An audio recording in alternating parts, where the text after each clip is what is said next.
놀라운 은혜 하나님의 의에 대한 말씀을 함께 나누겠습니다. 우리 인사하십시다. 하나님은 당신을 사랑하십니다. 아멘.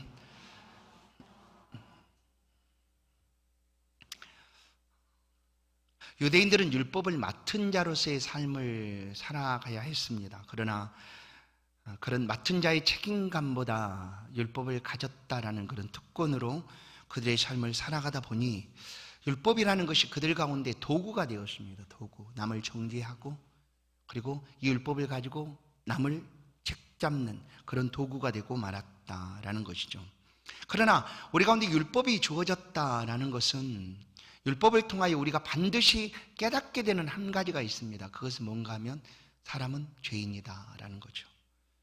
모든 사람은 죄인이다 하는 것입니다. 로마서 3장 10절 기록된 바 의인은 하나도 없으며 깨닫는 자도 없고 하나님을 찾는 자도 없고 다 치우쳐 함께 무익하게 되고 선을 행하는 자는 없나니 하나도 없도다. 없다고 얘기합니다. 율법은 우리 가운데 이것을 말해주는 거예요.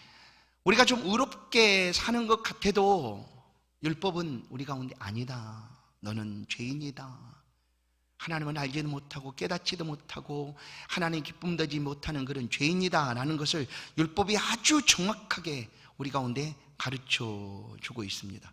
율법은 모든 사람이 죄인이다 라는 것을 말해주고 있는 것이죠. 율법을 들여다보고 있는 자가 바로 유대인이었습니다.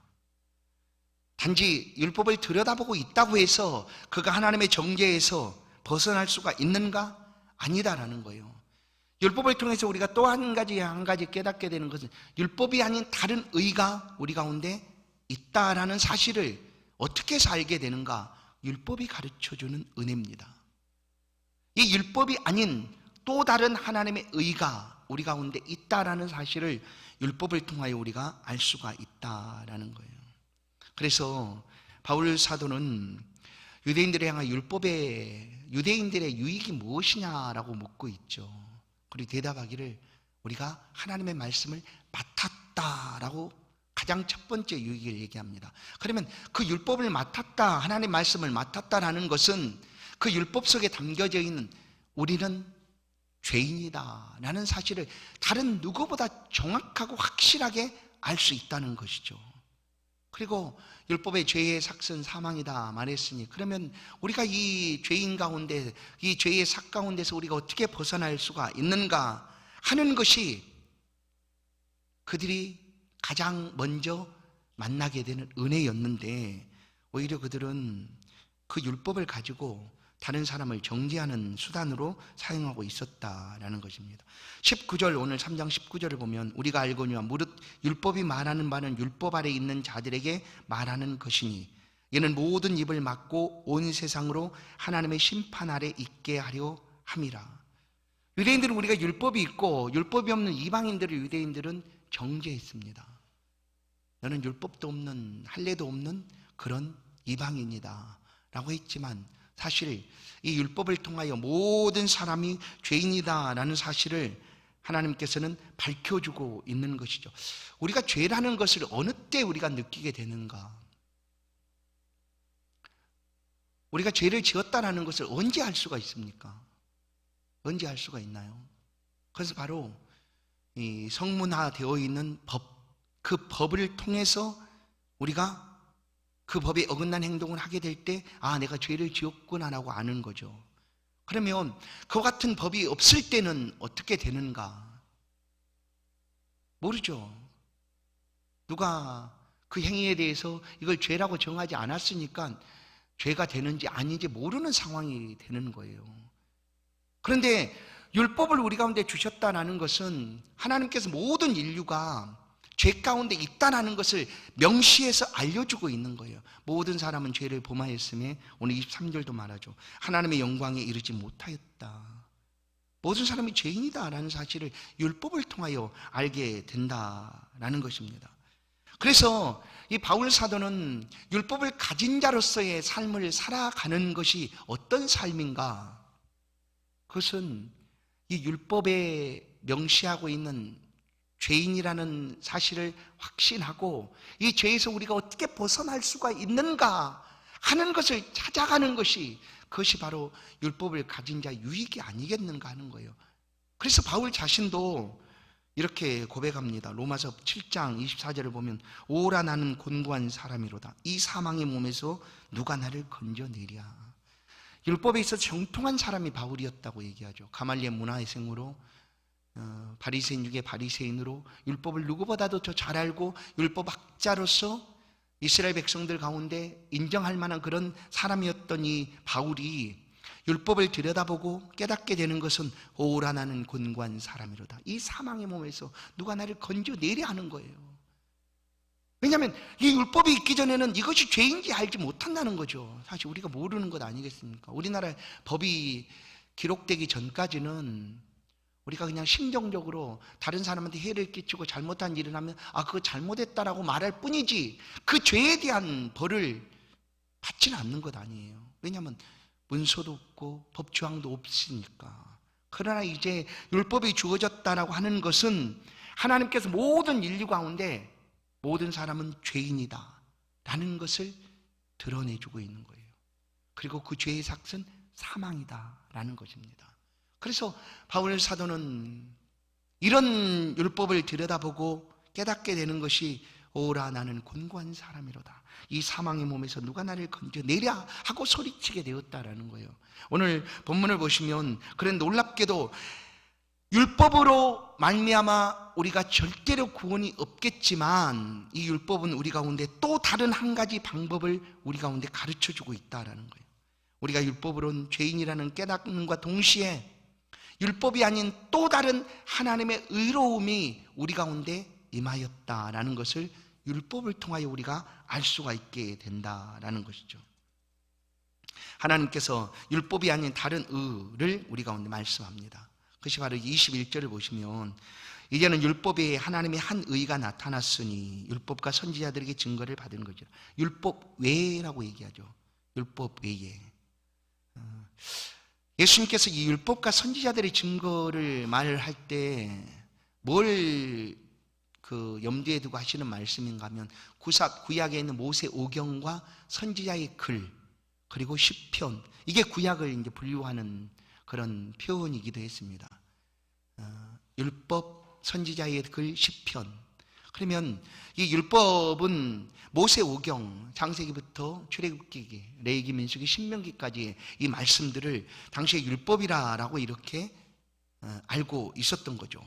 그래서 이 율법이 아닌 이 율법 말고 다른 하나님의 의가 우리 가운데 나타났다라고 증거하고 있다라는 거예요. 만약에 율법만이 우리 가운데 존재했다고 하면 우리는 구원 얻을 가망이 하나도 없습니다. 아무도 하나님의 구원을 얻을 수 없습니다. 그러니까 그 율법을 들여다보면 볼수록 우리는 그냥 죽어 마땅한 죄인이라는 사실을 알겠지만 그 죄 가운데서 우리가 벗어날 방법이 없다라는 것을 또 절망적으로 알게 된다라는 거예요. 그런데 율법이 아닌 다른 하나님의 의가 우리 가운데 다가왔습니다.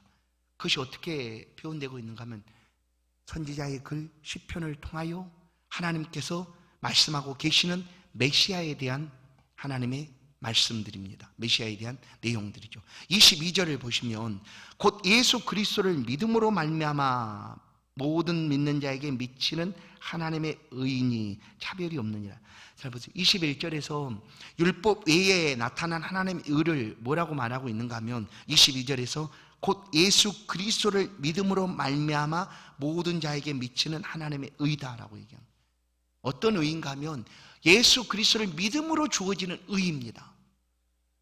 예수 그리스도를 믿음으로 나타나고 있는 하나님의 의로움이라는 거예요. 이것은 율법과 전혀 같지 않은 거죠. 율법으로는 사람은 구원받을 가망이 없고 그 죄로 인하여 사망이 찾아왔는데 이 율법이 아닌 또 다른 의가 우리 가운데 주어지고 있는데 그것은 예수 그리스도를 믿음으로 말미암는 하나님의 의로움이다라는 거예요. 그래서 우리가 예수를 믿는다는 것은 놀라운 역사입니다. 왜냐하면 하나님의 의로우심이 우리를 바꿔놓으신다라는 거예요. 아니 하나님의 의로우심이 우리 가운데 다가오고 있다라는 거예요. 유대인들에게 율법을 주셨다면 이제 믿는 자들에게 하나님께서는 하나님의 의로움을 허락하고 계시다라는 거예요. 믿음 때문에, 믿는 것 때문에, 믿었다는 것 때문에 하나님의 의로움이 그에게 다가오고 있다. 그런데 이 하나님의 의로움은 차별이 없다고 얘기해요. 차별. 유대인들은 율법을 받았다는 것이 자부심이었고 특권이라 여겼기 때문에 이방인과 차별을 두었습니다. 너희는 할례도 없는 민족이고 우리는 하나님의 놀라운 말씀을 우리가 가지고 있다 하고 차별을 했지만, 이 율법이 아닌 또 다른 의는 차별이 없다라고 얘기해요. 차별이 없습니다. 왜 차별이 없는가 하면 모든 사람에게 똑같이 적용이 되는 것이기 때문에 그렇습니다.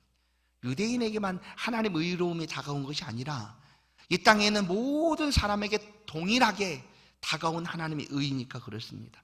유대인에게만 특별한 의로 다가온 것이 아니고 이방인이라고 따로 특별하게 의로움으로 다가온 것이 아니라 이 땅에 있는 모든 사람에게 동일하게 하나님의 의로움으로 다가오기 때문입니다. 그 기준은 딱 하나죠. 예수를 믿는 거죠. 예수 그리스도를 믿음으로 말미암는 의입니다. 그래서 유대인이든지 이방인이든지 또 그 어떤 사람에게도 이 예수를 믿는 것에 있어서 차별이 없다라고 얘기해요. 차별이 없다. 차별이 없습니다. 또 이 하나님의 의에 대해서 24절은 또다시 말씀합니다. 우리 24절 말씀을 함께 읽도록 하겠습니다. 같이 한번 24절 말씀을 읽습니다. 시작. 그리스도 예수 안에 있는 속량으로 말미암아 하나님의 은혜로 값없이 의롭다 하심을 얻은 자 되었느니라. 여기서 뭘 말하고 있는가 하면 이제 우리가 예수를 믿음으로 하나님의 의를 받게 되었는데 그 의로움은 어떻게 우리 가운데 나타나게 되었는가. 오늘 오전에 말씀한 것처럼 누군가의 수고와 또 섬김이 없으면 열매가 나타날 수가 없습니다. 그런데 우리의 의로움이 되시기 위하여 그리스도 예수께서 24절을 보니까 이렇게 말해요. 그리스도 예수 안에 있는 속량으로 말미암아. 속량 뭡니까? 죄를 속해 주시는 일이죠. 마가복음 10장 45절에 예수님은 내가 온 것은, 인자가 온 것은 많은 사람의 대속물이 되게 하기 위함이다라고 친히 말씀을 하셨어요. 이 십자가에서 우리의 죄를 속량하시기 위해서 오셨다라는 것을 말씀하고 있는데, 이 속량하신 이 십자가의 사건이 하나님의 은혜가 되어서 우리 가운데 우리가 의로움을 가지게 되었다라고 얘기하는 거예요. 우리가 의로움을 그렇게 갖게 되었다. 그러니까 여러분, 우리가 예수를 믿음으로 의롭게 되는 것이지 율법의 행위를 가지고 모든 율법을 다 지켰다고 해서 우리가 의롭게 되는 것이 아니라는 거예요. 우리가 어떤 특별한 행동들이 있어서 우리가 의롭게 되는 것이 아니라는 거예요. 우리가 의롭게 되는 것은 하나님의 특별하신 이 의로움이 우리 가운데 다가와서 나의 의가 되었다고 하는 것은 그리스도 예수께서 우리를 위하여 속량 곧 피 흘려 죽으심의 결과입니다. 그래서 하나님의 은혜로 값없이 의로움다 하심을 얻었다라고. 여기서 그래서 값없이라는 표현이 등장하는 거예요. 우리는 예수를 믿고 구원 얻은 것은 뭐라고 얘기합니까? 값없는 은혜입니다. 내게 있어서는 내가 값을 지불한 것이 하나도 없기 때문에 그렇게 표현합니다. 값없는 은혜. 그렇다고 해서 이것이 누군가 말하는 것처럼 아주 값싼 은혜, 내가 지불한 것이 없이 공짜로 얻은 은혜니까 매우 값싼 은혜다라고 말하는 것이 아니에요. 그 무엇과도 비교할 수 없고 견줄 수 없는 놀라운 은혜가 바로 이 은혜입니다. 내가 받은 것은 그냥 값없이 받은 것뿐이고, 이 은혜를 내가 얻기 위해서는 그리스도 예수께서 자기의 몸과 피를 다 쏟으시고 우리를 위하여 십자가에 죽으심 때문입니다. 그 은혜로 우리가 의롭게 되었다. 그래서 보십시오. 그래서 차별이 없다고 얘기하는 거예요. 하나님의 은혜는 우리 가운데 차별이 없습니다. 죄가 많은 사람들에게는, 또 죄가 좀 없는 사람에게는 은혜가 다르게 나타나는 거 아닙니다. 똑같습니다. 이방인이든 유대인이든 그런 차별이 전혀 없어요. 이 땅에 있는 모든 사람에게 동일하게 이 그리스도 예수의 속량의 은혜가 임하게 되는 것이 바로 하나님의 의로움이다. 하나님께서 왜 이렇게 하셨을까? 여러분, 하나님 왜 이렇게 하실까? 이렇게까지 하실까? 그것은 우리가 다르게 표현할 방법이 없어요. 그것은 그냥 하나님 우리를 사랑하심 때문입니다. 그 이상 다른 표현들을 어떻게 쓰겠습니까? 하나님이 우리를 너무나 사랑했기 때문에 이렇게 하신 거예요. 내게 아무런 값도 받지 않으시고 그냥 하나님 혼자 이 모든 일을 다 하시고 그냥 우리는 예수를 믿었다고 하는데 그 모든 것의 은혜를, 의로움을 우리 가운데 다 두신 분이 바로 하나님이시다. 이유는 우리를 사랑하시기 때문에. 로마서 5장 8절 말씀에 우리가 아직 죄인 되었을 때에 그리스도께서 우리를 위하여 죽으심으로 하나님께서 우리에 대한 자기의 사랑을 확증하셨느니라. 확증하셨느니라. 십자가는 하나님이 우리를 사랑하신다는 확증입니다. 확증. 잘 보세요. 로마서 8장을 우리가 또 보면 이런 하나님의 사랑에서 누가 우리를 끊겠느냐. 위험이나 적신이나 칼이랴 아무것도 우리를 그리스도의 사랑에서 끊을 수가 없다라는 표현이 그래서 나타나는 거죠. 왜냐하면 하나님 우리를 사랑하시기 때문에 이런 십자가의 놀라운 은혜를 베풀어 주셨는데, 이런 사랑으로 우리를 사랑해 주셨는데 그 어떤 것이 하나님의 사랑에서 우리를 끊을 수가 있겠는가 하는 거죠. 없습니다. 아무것도 그 사랑에서 끊을 수가 없습니다. 그런데 우리가 느낄 때는 우리가 값없이 받은 은혜지 않습니까? 아무런 값을 지불한 것이 없어요. 내가 그 감옥에서 나오기 위해서 보석금을 지불했다거나 내가 한 것이 하나도 없어요. 그래서 나에게 있어서는 이것은 그냥 값없는 은혜예요. 내가 지불한 것이 하나도 없이 받은 놀라운 은혜죠. 그래서 그냥 은혜이기 때문에 감사가 우리의 삶에 저절로 나타나게 되는 거죠. 에베소 2장 8절도 누군가가 이렇게 말하죠. 예수를 그리스도를 믿음으로 우리가 의롭게 됐다고 말했으니까 내가 믿은 것은 그것이 나의 의가 되는 것 아닙니까? 라고 누군가 얘기할 수 있어요. 저 사람은 안 믿었으니까 이런 의를 못 받았고 나는 믿었으니까 이와 같은 하나님의 의를 내가 받았으니까 내가 믿은 것 그 자체가 나의 의로움이 되는 것 아닙니까? 라고 누군가 얘기할 수가 있어요. 그러나 성경은 철저히 우리의 의로움은 하나도 없다고 얘기하는 거예요. 왜냐? 아까 보셨는데 에베소 2장 8절을 보시면 너희는 그 은혜에 의하여 믿음으로 말미암아 구원을 받았으니 이것이 너희에게서 난 것이 아니요 하나님의 선물이라. 이렇게 못 박아서 우리 가운데 말씀합니다. 이것까지도 하나님의 선물이다 라고 얘기해요. 그래서 요한복음 3장 16절은 하나님의 세상을 이처럼 사랑한 독생자를 주셨으니 누구든지 저를 믿는 자마다 멸망치 않고 영생을 얻게 하려 하심이라 라고 말하는 그때에 이 하나님의 세상을 사랑하사, 이 사랑이 누구의 사랑, 누구를 위한 사랑인가? 바로 저와 여러분을 향한 사랑이다라고 얘기하는 거예요. 너무나 사랑해서 예수 그리스도를 우리 가운데 주신 하나님, 그리고 그 사랑 때문에 마침내 우리를 영원한 영생으로 인도하시고 구원을 허락하신 하나님이시다. 예수가 우리를 위해 속량하신 그 사건은 하나님의 의로움을 드러내기 위한 방법이었습니다. 그러면 왜 하나님이 굳이 우리 가운데 하나님의 의로움을 드러내야 하시는가 하는 거죠. 그럴 필요가 뭐 있겠어요. 하나님 본래 의로우신 하나님이신데 우리 가운데 의로움을 드러내지 않는다 할지라도 하나님의 의로움에 대해서 누가 댓글을 걸거나 누가 말할 사람이 아무도 없을 텐데 왜 굳이 하나님께서 이런 방법으로 우리 가운데 의로움을 드러내시는가 하는 거예요. 그건 우리를 위해서입니다. 저와 여러분을 위해서.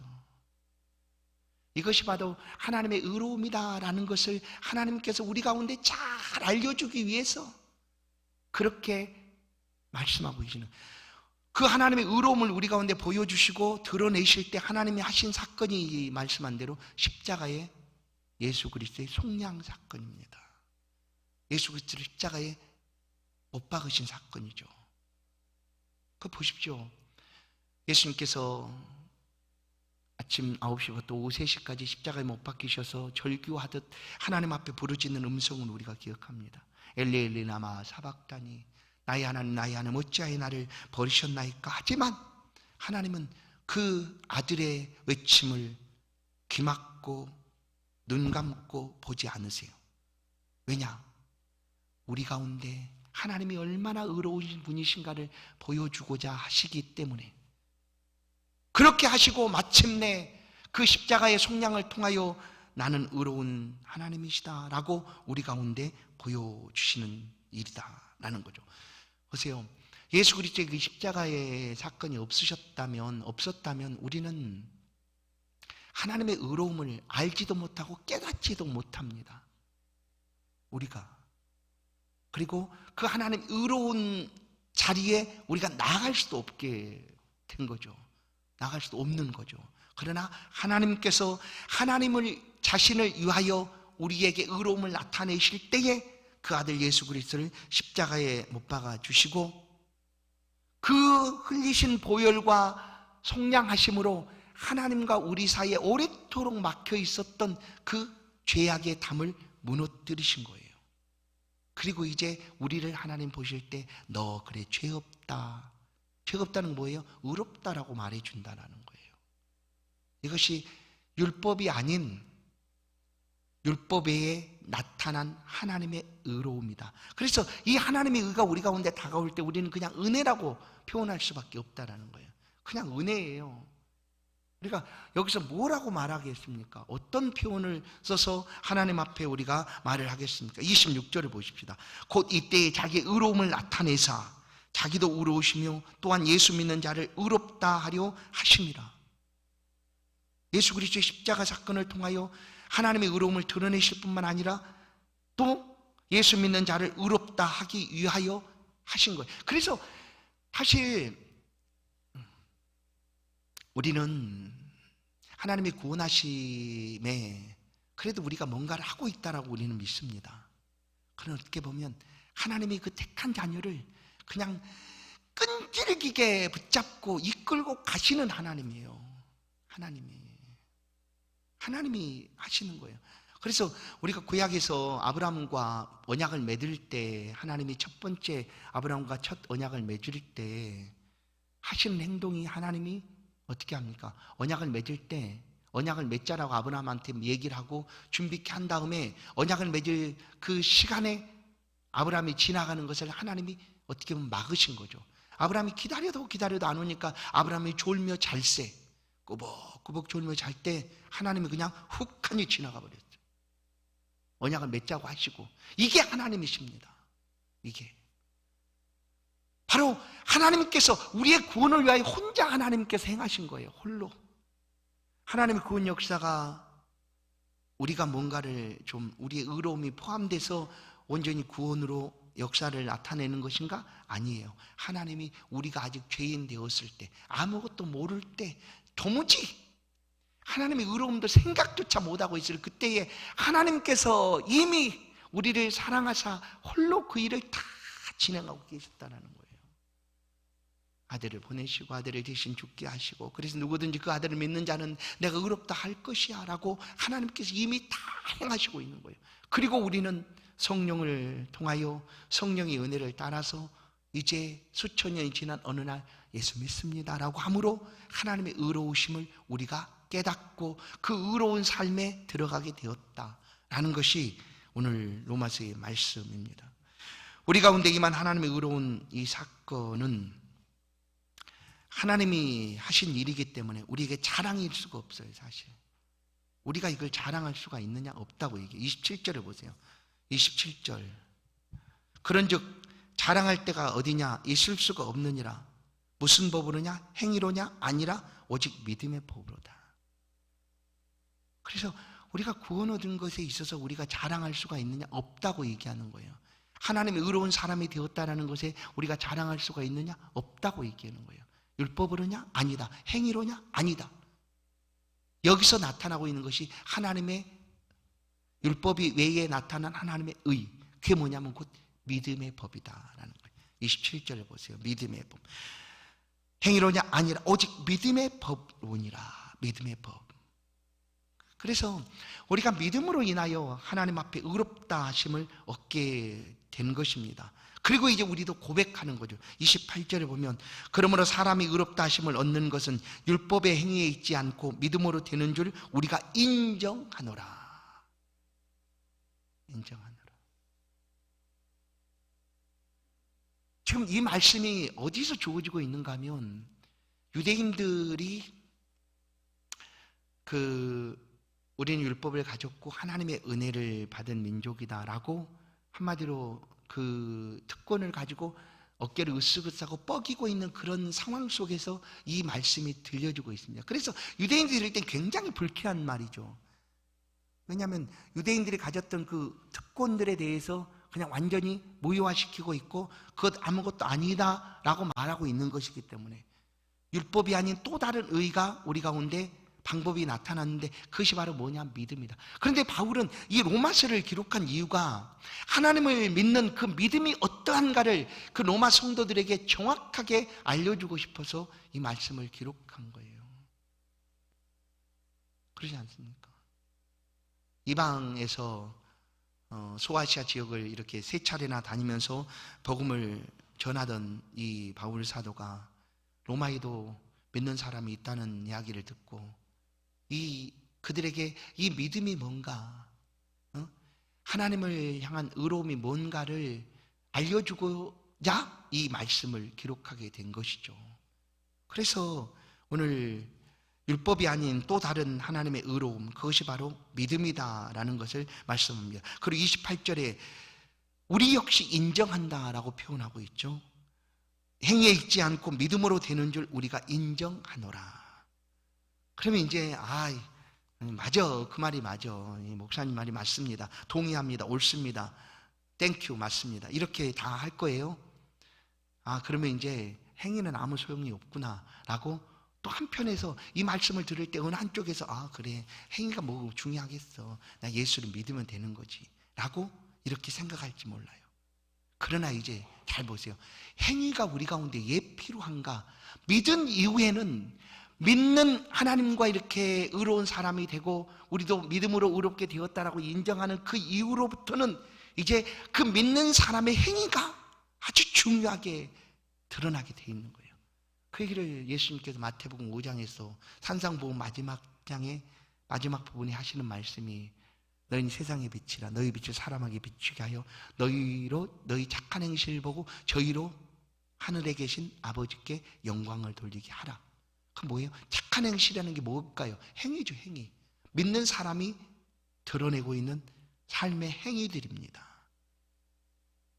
그게 중요한 거예요. 그래서 우리의 구원에 있어서 행위가 이 율법이 자랑할 거나 이것 때문에 된 것이 아니기 때문에 자랑할 수 없지만 믿고 난 다음에 우리도 인정하고 그 다음부터는 이제 그리스도 안에서 삶의 행위가 얼마나 중요하게 하나님을 높이고 복음을 왕성케 하고 또 하나님을 보여주는 것으로 사용되고 있는가를 우리가 생각한다면 믿는 사람들의 삶의 행위가 어떠해야 되는가를 우리가 생각할 수 있다. 그래서 갈라디아 5장 22절부터 25절까지 말하고 있잖아요. 성령의 열매들, 사랑이랑 화평, 자비, 양선, 충성, 온유, 절제, 이 같은 것을 범죄할 법이 없다고 말하고 있는 그런 열매들이 믿는 자의 삶에 나타나게 된다는, 어떻게? 행위로 나타나는 거예요. 그리고 또 예수님이 오늘 오전에도 말씀드렸지만 그들의 열매로 알리라 한 건 역시 믿기 전이 아니라 그리스도 예수 안에 있은 이후의 삶의 모습 속에 나타나는 열매들을 말하고 있다라고 볼 수가 있습니다.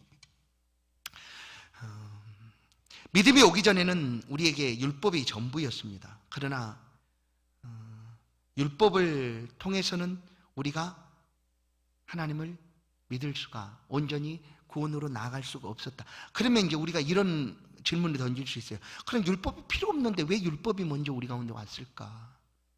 처음에 시작할 때 율법의 의로움이라고 할 수 있는 율법의 유익에 대해서 말씀을 드렸잖아요. 그건 뭐예요? 율법을 통하여 우리는 죄인이다 라고 알 수가 있다는 거예요.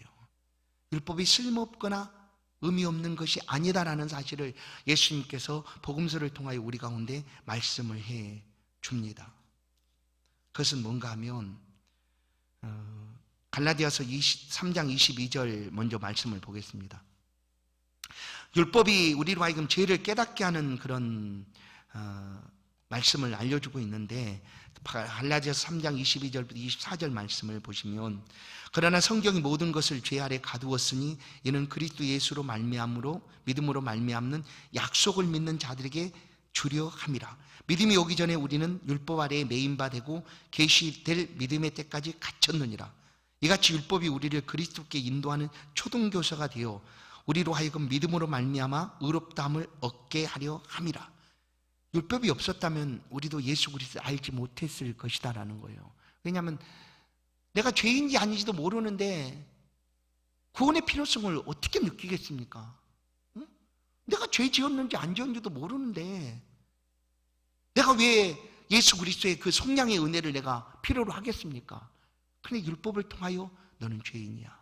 말한 대로 이 사망의 몸에서 누가 나를 건져내라 하고 통곡할 수밖에 없는 그런 상황을 율법을 통하여 우리가 알게 되었다라는 거예요. 그리고 그러면 율법이 아닌 또 다른 한 의로 우리를 인도하고 있는 것이 바로 율법이다. 율법이 우리를 그리스도께로 인도하는 초등교사가 되어 우리로 하여금 믿음으로 말미암아 의롭다함을 얻게 하려 함이라. 율법이 우리로 예수 그리스도를 이제 소망하게 하고, 그러면 어떻게 해야 되느냐 도대체. 이 사망 가운데서 우리가 사는 방법이 뭔가? 그 바로 율법이 제시하고 있는 예수 그리스도, 곧 메시아 믿음인 거죠. 예수 그리스도께서도 오셔서, 신약이 이제 오신 이후에 기록된 말씀인데, 예수님이 오셔서 하신 말씀은 율법을 폐하거나 율법을 무시하거나 무효화시킨 적이 한 번도 없으세요. 예수님이 구약에 있는 율법이 없어졌거나 필요 없거나 그렇게 말씀하신 적이 한 번도 없으시다는 거예요. 마태복음 5장 17절에 보면 오히려 이렇게 말합니다. 내가 율법이나 선지자를 폐하러 온 줄로 생각하지 말라. 폐하러 온 것이 아니요 완전하게 하려 함이라. 맞습니다. 폐하러 오신 것이 아니라 율법을 완전하게 하시기 위하여 오셨다라고 얘기하는 거예요. 율법을 완전하게 하시기 위하여. 그렇게 오셔서 말씀하시고 이 율법을 우리 가운데 완전하게 이루신 분이 바로 예수 그리스도십니다. 로마서 10장 4절, 그리스도는 모든 믿는 자에게 의를 이루기 위하여 율법이 마침이 되시느니라. 예수 그리스도는 율법의 마침이 되셨다라고 말씀을 합니다. 율법을 폐하거나 무효화시키러 오신 분이 아니라 율법을 완전케 하기 위하여, 완성케 하기 위하여 오셨다가 마침내 그 율법을 마치신 분이 예수 그리스도시다. 그리고 율법에 나타나 있는 계명들 중에 새로운 계명을 예수께서 우리 가운데 말씀하시는데, 요한복음 13장 34절, 새 계명을 너희에게 주노니 서로 사랑하라. 내가 너희를 사랑한 것 같이 너희도 서로 사랑하라. 이게 사랑이죠. 그러니까 율법의 사실 전체 핵심을 보면 사랑입니다. 사랑. 하나님 사랑, 이웃 사랑. 사랑하라는 거죠. 그렇게 사랑하라. 그런데 예수님께서도 이 율법이 어떤 것인가를 아시고 우리 가운데 새 계명을 너희에게 주노니 말씀하고 이 사랑의 계명을 우리 가운데 말씀합니다. 내가 너희를 사랑한 것 같이 너희도 서로 사랑하라. 그러면 이 새 계명이 무엇인가? 로마서 13장 10절은 사랑은 이웃에게 악을 행하지 아니하나니 그러므로 사랑은 율법의 완성이니라 라고 얘기합니다. 사랑은 율법의 완성이니라. 맞습니다. 유대인들은 율법을 정죄의 수단으로, 특권으로 여기고 그렇게 사용했어요. 그러나 예수님 오셔서 아니다, 사랑이다라고 말하는 거예요. 아니, 율법에 사랑이 어디 있어요? 눈은 눈으로, 이는 이로 그렇게 하라는 것이 율법이 아닙니까? 라고 제사장들이나 또 그 교권자들은 예수님께 얘기했어요. 그래, 간음증에 잡힌 여인을 데려다 놓고 율법에는 이 사람을 돌로 치라고 했는데 예수님 어떻게 하시겠어요? 막 얘기했죠. 율법을 얘기했죠. 그래, 예수님은 율법은 사랑이다 말씀하셨어요. 그리고 사랑은 율법의 완성이다 말씀하시고, 예수님도 우리 가운데 율법의 법이 아닌 믿음의 법으로 살아가고 있는 오늘 신약 성도들을 향하여 뭐라고 말하는가? 내가 너에게 새 계명을 주노니 서로 사랑하라. 이 말씀 뭐예요? 율법을 완전히 이루며 살고 있다는 것 아니겠어요? 우리가 율법과 전혀 상관없는 삶이 아니라 율법을 완성하며 율법의 말씀들을 묵상하며 그 말씀을 지켜가며 살아가고 있는 사람들이다라는 거예요. 오늘 우리 가운데 주신 이 사랑의 법은 율법이 아닌 율법에 나타난 하나님의 의를 가장 잘 드러내는 방법이기도 합니다. 그래서 우리의 삶에서 하나님을 사랑하고 교회를 사랑하고 이웃을 사랑하며 살아가는 삶이 하나님을 잘 보여주는 그런 어떻게 보면 율법을 완성하며 나아가는 삶이 아닌가 생각을 합니다. 성도 여러분, 이것이야말로 우리 가운데 주신 하나님의 의로움을 드러내고 높이고 뿐만 아니라 하나님을 마음껏 자랑하는 삶이 될 것입니다. 단순히 사랑, 우리 머릿속에서 생각하는 그런 사랑으로만 끝나지 마시고 우리의 삶의 자리에서 믿는 자의 삶의 선한 행들을 가지시고 사랑하며 살아가시는 그런 복된 한 주간 되기를 바랍니다. 하나님 감사합니다. 율법을 통하여 우리가 죄인인 것을 깨닫게 하시고 또 그 죄 가운데서 율법이 아닌 또 다른 하나님의 의로움을 발견케 하사 그 앞에 엎드리고 나아가 우리 가운데 임한 그 하나님의 의로움을 인정하며 믿음으로 살아갈 수 있는 은혜 주신 하나님 감사합니다.